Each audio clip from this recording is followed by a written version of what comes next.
Dhanteras 2025 ratio 18 अक्टूबर को पूरे देश में धनतेरस का पर्व मनाया जाएगा। इस दिन धन समृद्धि की देवी मां लक्ष्मी और धन के देवता कुबेर की पूजा की जाती है। साथ ही इस दिन आयुर्वेद के जनक भगवान धन्वंतरी की भी उपासना की जाती है। हर साल कार्तिक मास के कृष्ण पक्ष की त्रयोदशी तिथि को धनतेरस मनाया जाता है। कहते हैं कि इस दिन कुबेर देवता की पूजा उपासना करने से जीवन में सुख समृद्धि और धन धान्य की प्राप्ति भी होती है। लेकिन क्या आपको पता है कि भगवान गणेश और महादेव ने मिलकर कुबेर देवता का घमंड तोड़ा था? तो चलिए जानते हैं कि आखिर क्यों भगवान गणेश ने कुबेर देवता का घमंड चूर चूर किया था। स्कंद और पद्म पुराण की कथा के अनुसार बहुत पुराने समय पहले की बात है।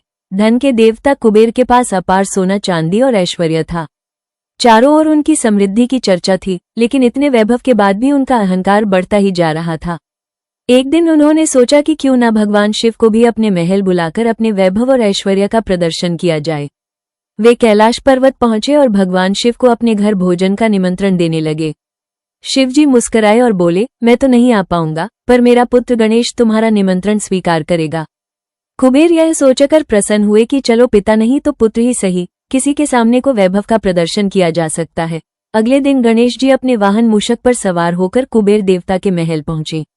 कुबेर देवता ने उनका स्वागत किया और अपने स्वर्ण महल का भ्रमण कराने की इच्छा जताई। गणेश जी ने हंसते हुए कहा, मैं लंका देखने नहीं, भोजन करने आया हूँ। जल्दी भोजन लगवाइए, मुझे बहुत भूख लगी है। कुबेर देवता ने तुरंत भोजन परोसा, लेकिन गणेश जी की भूख तो जैसे बढ़ती ही चली गई। देखते ही देखते उन्होंने सारा भोजन खा लिया। उसके बाद और खाने की मांग करने लगे। महल का सारा भंडार खाली हो गया, फिर भी गणेश जी की भूख शांत नहीं हुई।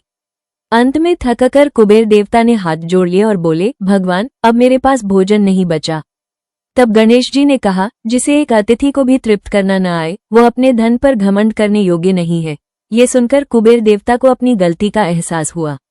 वे गणेश जी के चरणों में गिर पड़े और क्षमा मांगी। गणेश जी ने उन्हें आशीर्वाद दिया और कहा, धन का गर्व कभी मत करना, वरना यही अहंकार विनाश का कारण बनता है।